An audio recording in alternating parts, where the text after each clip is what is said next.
Welcome back to JT on the Go. This is the Apollo Saturn V Launch Control Center show, which is the supplement to the Kennedy Space Center video.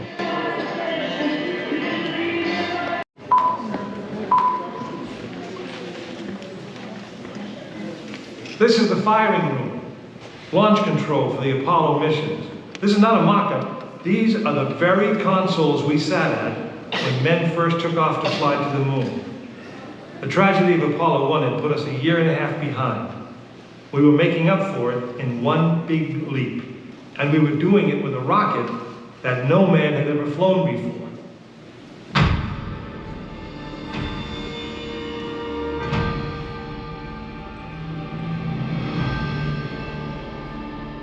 It was a few days before Christmas 1968 when Apollo 8 sat on the pad. She was the first of a new kind, a moon rocket. This was the Phoenix, risen from the ashes of Apollo 1. The first Apollo crew did not die in vain. This was to be their testament.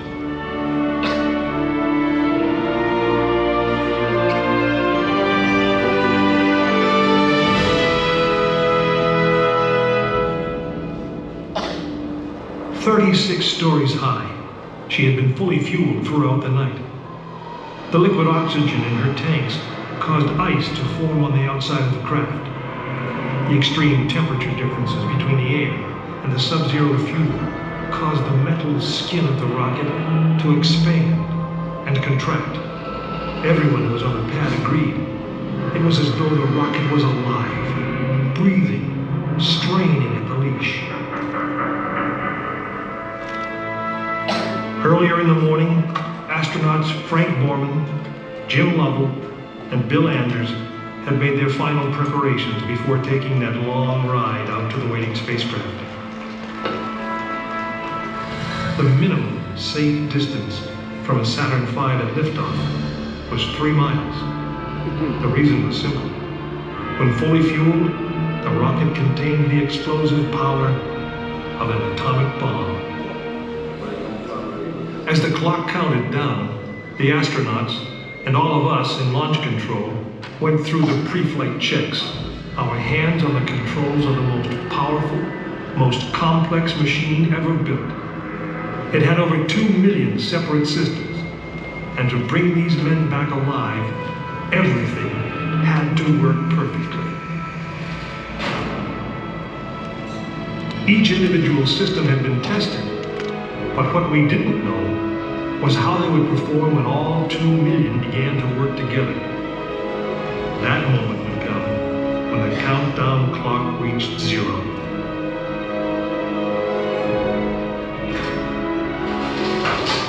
If a maneuvering thruster failed, if communications broke down, if navigation was off by 1 degree, if any piece of the miles of wiring, circuits, relays, or valves was defective, Frank Borman, Jim Lovell, and Bill Anders would pay with their lives. As they sat, waiting for launch on that chill December morning, these 3 astronauts were back to what they had always been, test pilots.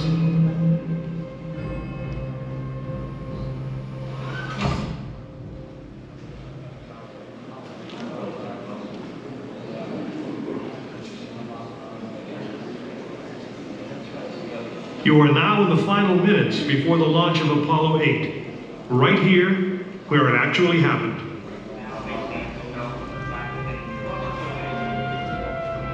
Mankind is about to leave his planet behind and journey to another.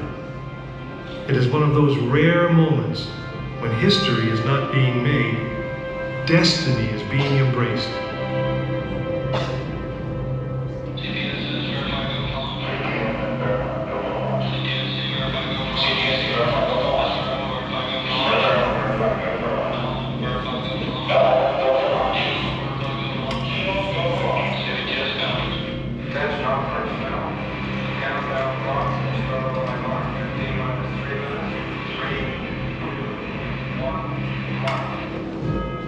This is launch control, T-minus 3 minutes and counting. We've completed our communications checks with the Apollo 8 astronauts in the cabin, and the communications are go.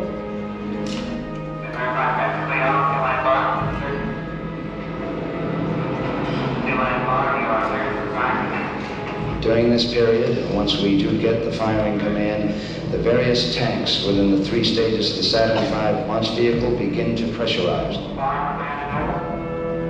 We have firing command. The firing command is in. We are now on the automatic sequence. T-minus 2 minutes, 20 seconds, and counting.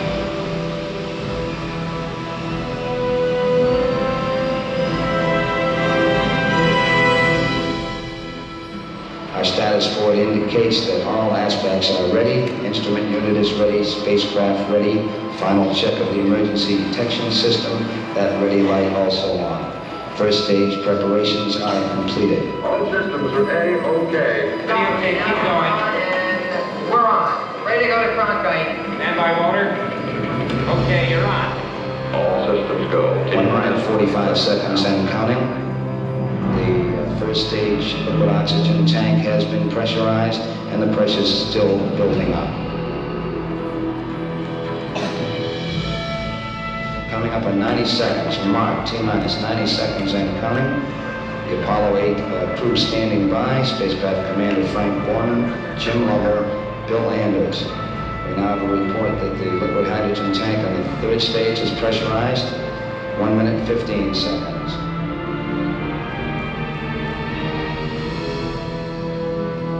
All 3rd stage propellants pressurized at this time as we come up on the 60-second mark on a flight to the moon. T-minus 60 seconds and counting. The vehicle now is completely pressurized. We're coming up on a power transfer shortly.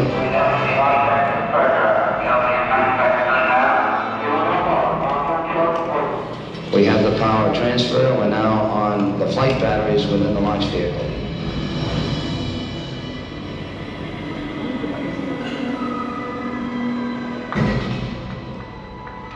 Final reports coming from Frank Borman at this time. Final look at the switch list aboard the spacecraft. 20 seconds, all aspects, we are still go at this time. T-minus 15, 14, 13, 12, 11, 10, 9. The ignition sequence start. The engines are armed. 4, 3,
Apollo 8 successfully orbited the moon, and the astronauts returned safely to the Earth. I know. I'm Jim Lovell, and I was one of the crew of this spacecraft, Apollo 8. We were the first men to see the surface of the moon from just a few miles away. But it was the hundreds of thousands of men and women who worked in that team, and the millions of people who supported the mission that really made it possible. That way, I guess, we all went to the moon. Now, on the other side of those doors, you'll find an actual Saturn V moon rocket. It's still the most powerful, the most complex machine ever built. And I guess it's the only one that can take you to another planet. I actually got to fly one on the second flight to the moon called Apollo 13. But that's another story. If you enjoyed this video, make sure to subscribe and watch my video about the Kennedy Space Center. This is JT on the Go signing off.